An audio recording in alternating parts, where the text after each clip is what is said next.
We're talking all about moving average trading strategies. More on that next.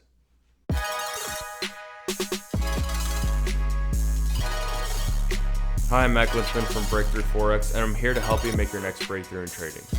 For some of you, you already know that moving averages are the average of price over X number of bars from the current bar, and strategies are the decision processes used for making a buy or sell trade. So we can reason that moving average trading strategies are when we use moving averages to determine when we click buy or sell. Now that we got that out of the way, we can talk about number 5.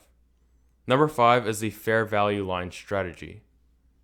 For this strategy, you take a buy whenever price has broken below the moving average and take a sell whenever a price has broken above the moving average. In this scenario, we're assuming that the moving average is the same as the fair value price.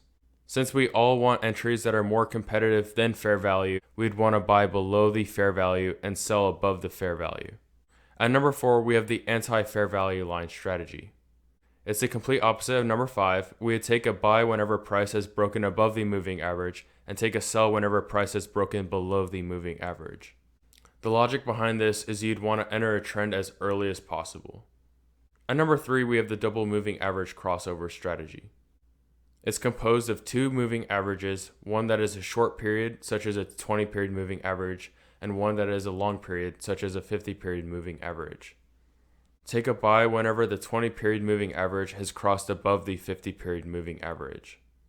And take a sell whenever the 20-period moving average has crossed below the 50-period moving average. Some people trust moving averages to be more accurate than price itself, so you may use this if you don't trust price. At number 2, we have the triple screen method. This is fairly popular. You would only take a buy whenever price was above a 100-period moving average and the 20-period moving average crossed above the 50. As you notice, it's just number 4 on our list combined with number 3. The opposite, it goes for selling. You would take a sell whenever price was below the 100-period moving average and the 20 crossed below the 50. The logic behind the 100-period moving average is that you're actually determining whether the long-term trend has changed. This should filter out as many false signals as possible when using moving averages. And at number 1, we have the moving average trend line strategy. Take a buy whenever the swing low has hit a moving average and take a sell whenever the swing high has hit a moving average. For whichever reason, momentum grows weaker as price moves further in the same direction for too long. So that's why we use a trend line, since rallies towards a moving average or retracements towards a moving average would actually help us get a better entry. That's it for our video. If you have any questions, drop them down in the comments, leave a like and subscribe.